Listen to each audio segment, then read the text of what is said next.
এর মধ্যে একটা খবর এসছে যে কৃষ্ণনগরের এই বোনটাকে হত্যা করেছে এই ছেলেটা, যে ছেলেটার বাড়ি হচ্ছে কাঁচরাপাড়া, যে কাঁচরাপাড়াতে আমিও থাকি। না না, আমি এই ইউটিউবের ভিডিওটা আমি এর জন্য ক্রিয়েট করিনি যে আমি আমার কাঁচরাপাড়ার নাম যে খারাপ হচ্ছে সেটার জন্য, না একদম না। কারণ ছেলেটার আসল বাড়ি হচ্ছে উত্তরপ্রদেশ।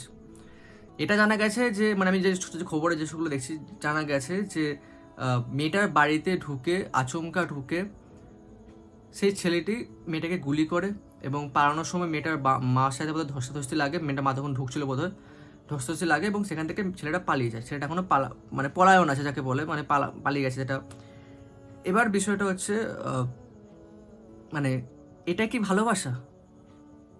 যেখানে ভালোবাসার শেষ পরিণত হচ্ছে হত্যা হওয়া বা নিজের প্রাণ চলে যাওয়া, ভালোবাসার শেষ পরিণতি, সেটা একটা ছেলের দিক দিয়ে হোক একটা মেয়ের দিক দিয়ে হোক, ভালোবাসা তো একটা জীবন তো জীবন না। আমার সিরিয়াসলি আমি এই নিয়ে ভিডিও বানাতাম না, কারণ আমি এই নিয়ে ভিডিও বানাচ্ছি কারণ আমার সিরিয়াসলি আমার প্রচণ্ড খারাপ লাগছে। আমার যে এত আমি জাস্ট এই বোনটাকে জাস্ট দেখলাম, আমার জাস্ট খারাপ লাগছে দেখেছি ভাই কত অল্প বয়স ভাই, যে এই বয়সে নিজের প্রাণ হারালো, তাও কি একটা সম্পর্ক ছিল। কারণ বেশিরভাগ পোস্টে দেখা যায় তাদের মধ্যে সম্পর্ক ছিল। দেখো আমি যেটা তাদের মধ্যে কি সম্পর্ক ছিল আমি জানি না, তাই আমি সেটা নিয়ে কোনো মতামত দেবই না। কিন্তু যদি সম্পর্ক থেকে থাকে, এটা জাস্ট আমি বলছি, জাস্ট যদি সম্পর্ক থেকে থাকে, তো ভালোবাসা মানে কি এটাই যে তুমি তোমার সাথে তার সাথে ঝগড়া হচ্ছে বা তুমি তাকে পেলে না বা যে কোনো কিছু কারণে তুমি তার ক্ষতি করে দেবা বা তুমি তার প্রাণ নিয়ে নেবা, এটা কি ভালোবাসা ছিল কোনোদিন আদেও? যে ভালোবাসে সে তার মানুষটাকে তো হত্যা করা দূরের কথা, সেটা ভাবনা আনা তো দূরের কথা, সে মানুষটার গায়ে হাতটুকু তুলতে পারে না। কিছু কিছু ভালোবাসা এমন হয় যে অনেকে ভাবে যে সে তার সম্পর্কে টর্চার হচ্ছে, সে ভাবছে যে ওটাই ভালোবাসা। টর্চার হচ্ছে বলতে তার পার্টনার, অপোজিট পার্টনার তার উপরে মেন্টালি ফিজিক্যালি দুটোই টর্চার করছে। সে মানুষটা ভাবছে যে না ও তো আমাকে খুব ভালোবাসে, দেখো ভাই বোন দিদি দাদা যারাই আছো দেখছো ভিডিওটা, এটা ভালোবাসা না। যে তোমাকে ভালোবাসবে সে তোমার ক্ষতি করতে পারবে না। আজ এই জিনিসটা যে এই বোনটার সাথে হলো, যে একটা খারাপ জিনিস, সেটা কাল তোমার সাথেও হতে পারে। তাই তুমি কার সাথে প্রেম করছো না করছো বুঝে শুনে প্রেম করো, বুঝে শুনে সম্পর্কে যাবো বা বুঝে শুনে কাউকে বিয়ে করো। কারণ পরবর্তীকালে সে মানুষটা ভুল বেরোলে তোমার সারা জীবন শেষ। তুমি তুমি তুমি তুমি সেই তোমার জীবন চলকে তুমি আর কেউ ফিরিয়ে আনতেও পারবে না। তাই আগে তোমরা বোঝো যে তোমরা কোন মানুষের সাথে প্রেম করছো। আমি এই ভিডিওটা ওদের এক্সাম্পল জাস্ট এই জন্যই দিলাম যে এখনকার দিনে এই জিনিসটা শুধু ওদের সম্পর্কে না, অনেক অনেক সম্পর্কে হয়, যেখানে একটা ছেলেও টর্চার হয় একটা মেয়েও টর্চার হয়, কেউই বাদ যাচ্ছে না এখনকার দিনে, বাজে কলিযুগ। এবার অনেকেই বলতে পারে যে আমি কি করে বুঝবো আমার পার্টনার টক্সিক, আমার পার্টনার বাজে। দেখো যে পার্টনার তোমাকে ভালোবাসি বলছে, এদিকে তোমার গায়েও হাত তুলছে, সে পার্টনার তোমাকে ভবিষ্যতে তোমার গায়ে তোমার যে প্রাণ নিতে পারবে না তার কোন মানে আছে? সে যখন সাহস পাচ্ছে তোমার গায়ে হাত ওঠানোর, কি কি মানে আছে যে তোমার প্রাণ নিতে পারবে না? বুঝতে পারছো জিনিসটা?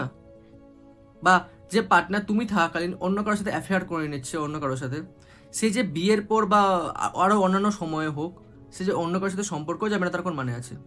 এই যে মানুষ যে চিট হচ্ছে বা মানুষের যে প্রাণ যাচ্ছে, এখানে কিন্তু আমাদের মানুষদেরও এক প্রকার ভুল আছে। আমরা ভুল মানুষকে বিশ্বাস করছি। হ্যাঁ, এবার মানুষ বলতে পারে আমরা ঠিক ভুল কি করে বুঝবো? ঠিক ভুল তোমরা এই করে বুঝবা যে আগে দেখো তুমি যার সাথে আছো সেই মানুষ তোমাকে কীভাবে ট্রিট করছে, আগে দেখো হেলদি রিলেশনশিপ কাকে বলে, আগে দেখো যে আসল ভালোবাসা কাকে বলে, এগুলো জাস্ট খেয়াল করো। কারণ একবার তোমার এই দামি প্রাণটা চলে গেলে সেই দামি প্রাণটা আর ফিরে আসবে না।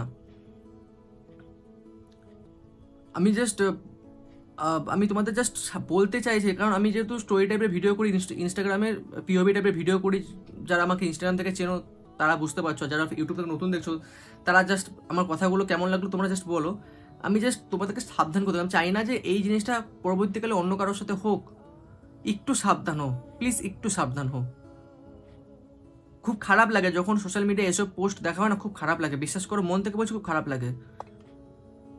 আর কত মানুষের সাথে এসব হচ্ছে দেখো, ওদের যেমন বাইরে এসছে, অনেকের এমন আছে অনেকের কেস বাইরেও আসে না, তাদেরকে ভেতরে ভেতরে সহ্য করতে হয়।